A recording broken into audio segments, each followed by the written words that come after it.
उत्तर मुंबई के सांसद गोपाल शेट्टी ने भारत में स्वतंत्रता संग्राम में योगदान देने वाली महान हस्तियों, देशभक्तों और नेताओं के नाम पर अनेक उद्यान और स्मारक का निर्माण कर अपनी एक अलग छवि बनाई है। ऐसे में शिवसेना सांसद अरविंद सावंत ने भारत सरकार द्वारा स्वातंत्र्य वीर सावरकर को भारत रत्न देने की मांग को लेकर मुद्दा उठाया है।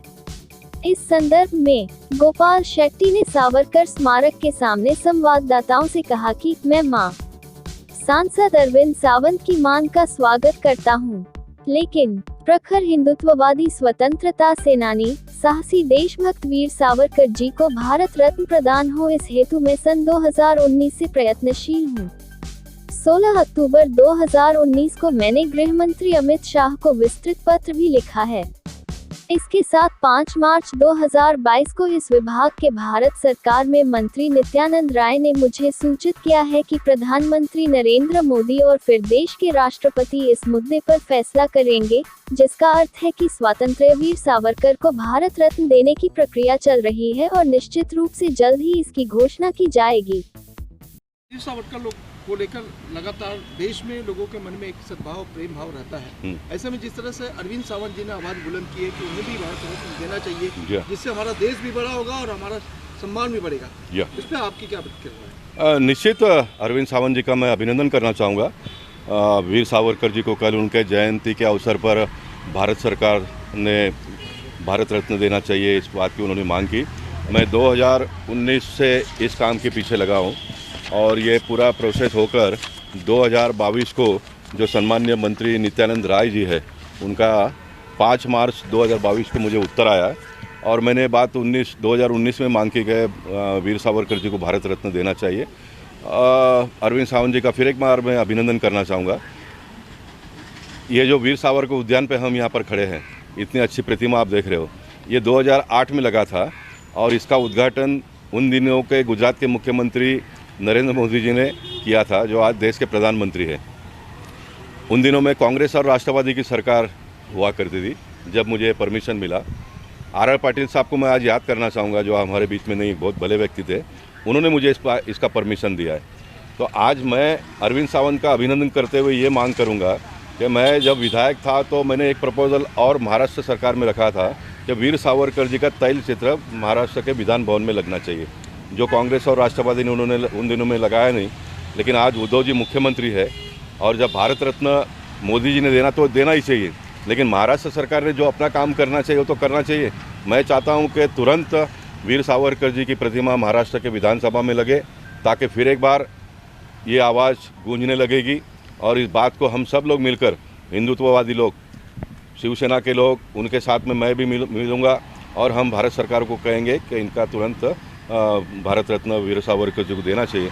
वीर सावरकर जी देश के नेता थे, वीर सावरकर जी महाराष्ट्र के नेता थे और ख़ास करके वीर सावरकर जी मुंबई से बिलोंग करते थे। ये इसलिए हम सबकी जवाबदारी तो और बढ़ती है, और जो शिवसेना मुंबई से बड़ी और आज मुख्यमंत्री पे पहुँचे हैं, तो तुरंत उन्होंने महाराष्ट्र के विधान भवन में वीर सावरकर जी का तैल चित्र लगाना चाहिए, ये मांग भी मैं करता हूँ। सर, इससे पहले भी आपने श्री अटल बिहारी वाजपेयी की प्रतिमा बिठाने की बात कही थी, इसके बारे में आप क्या कहना चाहेंगे? अटल बिहारी वाजपेयी जी के प्रतिमा के बारे में बहुत अच्छा मुद्दा आपने उठाया, क्योंकि ये रिलेटेड है।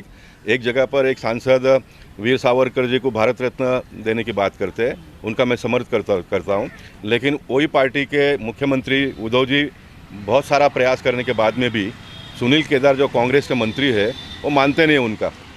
अब जो मानते नहीं है, उन्होंने पंजाब के मुख्यमंत्री से कुछ सीख लेनी चाहिए। उनका एक मंत्री भ्रष्टाचार में लिप्त पकड़ा गया तो उन्होंने तुरंत उनको बर्खास्त कर दिया। तो उद्धव जी ने तुरंत सुनील केदार को बर्खास्त करना चाहिए। सुनील केदार को बर्खास्त करने से उनकी सरकार नहीं गिरती है। कांग्रेस में बहुत सारे लोग वेटिंग में हैं मंत्री बनने के लिए, और किसी कांग्रेस का मंत्री बना दो। भारत रत्न अटल बिहारी वाजपेयी जी के प्रतिमा को सारा परमिशन गवर्नमेंट के ऑफिसरों ने देने के बाद में एक मंत्री रोकता है, जिसकी कोई उसके दायरा में ही नहीं आता है, जिसका उसको कोई अधिकार ही नहीं है। मैं इस बात को बड़ा इसलिए नहीं कर रहा हूँ कि भारत रत्न का हम सब लोगों ने मिलकर सम्मान करना चाहिए। अटल जी का सम्मान सारे देश के सारे विपक्ष के लोग करते थे, और ऐसे समय पर उनका प्रतिमा को लगाने से 1 साल तक रोके रखना ये कोई बहुत बड़ी अच्छी बात नहीं है। ये किसी के गले उतरने वाली बात नहीं है, लेकिन ये मुद्दे के साथ में आपने इसको मुद्दे को उठाया तो मैं इसका यहाँ पर प्रतिक्रिया दे रहा हूँ। मैं चाहता हूँ कि ये मुद्दा भी बहुत दूर तक जाए और मैं महाराष्ट्र सरकार को ये अल्टीमेटम देता हूँ। अब तक मैंने इतनी कड़क बात नहीं कही थी। 2 दिन के अंदर अगर वो परमिशन नहीं देते हैं तो हम बिगर परमिशन से भी अभी लगा देंगे, क्योंकि मेरे पास परमिशन पूरा है। It is deem permission.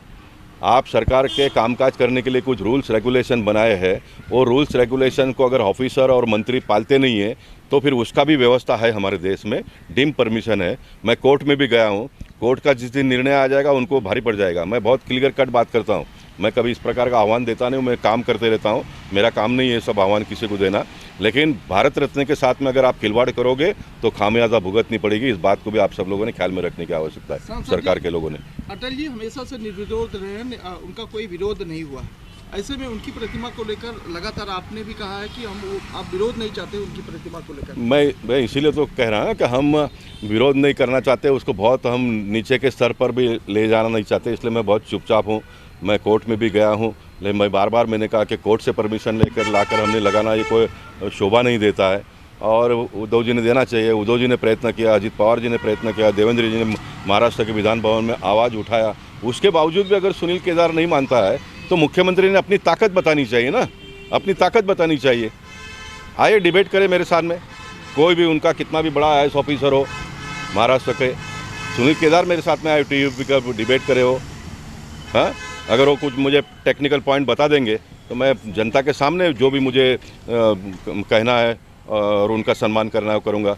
लेकिन अगर वो नहीं करते हैं तो फिर मुझे लोकशाही ने जो अधिकार दिया है, जो ताकत दिया है उत्तर मुंबई के लोगों ने, उसका मैं पूरा आने वाले दिनों में उपयोग करूँगा। सर, इसी प्रतिमा से जुड़ी एक और मेरी सवाल है। आपने प्रतिज्ञा भी लिया है कि जब तक श्री अटल बिहारी वाजपेयी जी का मूर्ति स्टेबल नहीं हो जाता तब तक आप किसी के हाथों से सम्मानित आप खुद को नहीं होंगे। देखिए, 2 प्रकार की इसमें थोड़ा गलतफहमी है लोगों का। आप किसी भी कार्यक्रम में जाते हैं तो वहाँ पर आपका सम्मान किया जाता है। आप कोई बड़ा कार्य करते हैं तो आपका सत्कार किया जाता है। तो मैंने सत्कार के लिए ना कहा है कि मैं सत्कार, अटल जी की प्रतिमा जब तक नहीं लगती है तब तक मैं कोई सत्कार नहीं लूँगा। सम्मान तो करने वाले का अधिकार होता है और उसको हमने स्वीकार कर उसका सम्मान करना ही सही है। तो सम्मान और सत्कार में अंतर होता है, इस बात को सब लोगों ने ख्याल में लेने की आवश्यकता है। कभी कभी पॉलिटिकल पार्टी के कार्यकर्ता सभी सत्कार ही उल्लेख करते हैं कि अभी हम इनका सत्कार करेंगे, उनका सत्कार करेंगे। सत्कार नहीं होता है। कोई भी कार्यक्रम में आप गेस्ट को बुलाते हैं तो उनका सम्मान होता है। किसी व्यक्ति ने अगर बहुत बड़ा काम किया है समाज के लिए, देश के लिए, तो उसका फिर सत्कार होता है।